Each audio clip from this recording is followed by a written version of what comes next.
I'm conscious of the fact that speakers earlier to me have touched upon a lot of subjects, intricacies, including royalty. So my idea is, let us just first understand the law.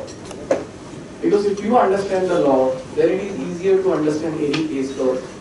Today, information and case laws are freely available. So the fundamental is, let's just try and understand the law. Let's try and understand how the domestic law is different from the treaties. And I think it is there we should spend our time maximum. And not trying and hunting for the case law right from start. I've seen people, whenever they want a solution, they start looking out for a case law. They don't even want to understand that case law pertains to which year, it was in what context, what has changed thereafter, nothing doing. People just jump onto case laws and say this is a conclusion, because this is the latest case law. Then this is a subject which ought not to be studied that way. It's not a case law driven subject. It's a very subjective subject. It is a lot of intricacies, as I explained, and I will take you through whatever time that I have. I think I have about an hour and a half. I would like to keep some time for questions and answers, so please pardon me if I don't take a question in between. I have put in a case study at the great demand of my friend Ganesh. I don't see him here today, but he was very much insistent that I put in a case study for the participants, and I've tried to do that. And I would love if one of you could stand up and answer that. So please be prepared for that. Everything that I asked from that case study is going to be there in my slide. So those who need to answer it need to get all the slides right and understanding of all the slides right. Okay? Thanks. Okay. So just to give you the brief overview of the content of the subject. We'll go through the overview of the subject by itself. Then we look at the taxation framework of royalty under the Indian Income Tax Act. Then we go through the Model Convention and what are the features of the Model Convention vis-a-vis this particular subject of royalty. Then we try and understand the taxation framework under the Indian tax treaties, or the DTAs, what we call it. We'll try and understand certain other things that impact taxation of royalty, which is beneficial ownership, most favored nation clause. Now I'm conscious of the fact that this we could have touched upon a bit earlier in a couple of other sessions, but I will just touch upon them to the extent it is relevant so that we understand it in the right reference to context. Then we'll also go through some selected issues. What are today's issues in this subject of royalties. Then we'll go through some selected judicial precedent, and we'll also go through one case study. And if time permits, as I'm envisaging, we'll have some question and answers as well. So with this, friends, first thing in the framework is, what is the meaning and coverage of royalty? So the first thing that you need to understand is, when you say royalty, what does it mean? What is it that it becomes royalty? Second, when does it accrue, arise, or deem to accrue, arise in India? And when does it become taxable in India? So these are two separate things. One is the meaning and the coverage, and the second is the accrual and arising, or the deem to accrue, arising in India.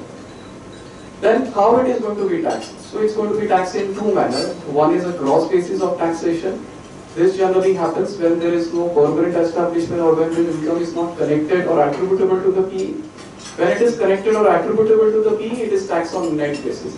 Now, keeping in mind Indian foreign exchange regulation, I have come across very, very few cases where royalty can be attributed to a PE. You have seen FTS could be easily attributable to the PE, but generally the concept of attributing royalty to the PE is not going to be widely prevalent in India, because under Indian foreign exchange regulation, the project and the branch office are allowed very selective activities, and therefore you could not typically have an intangible that will belong to them.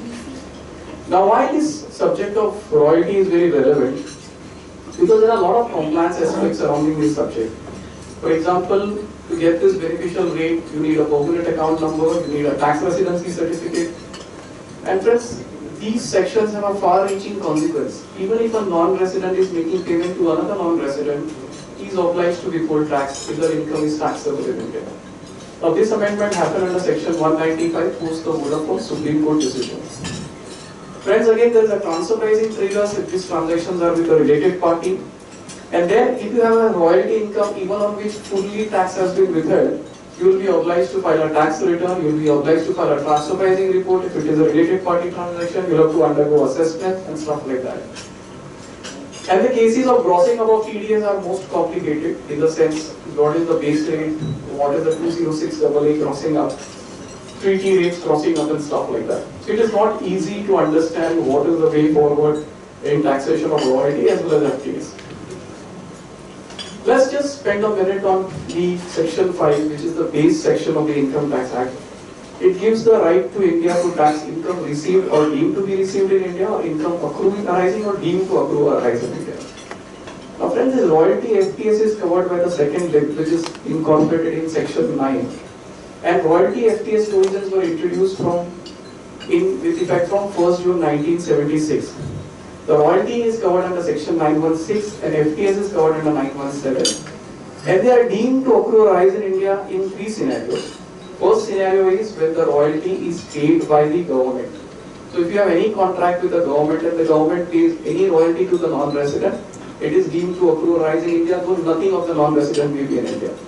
Similarly, when a resident is making a payment to a non-resident, a payment of royalty, and if it is for his business or profession or source in India, it is deemed to accrue or arise in India. It will not be deemed to accrue or arise in India if it relates to a business, profession or a source outside India.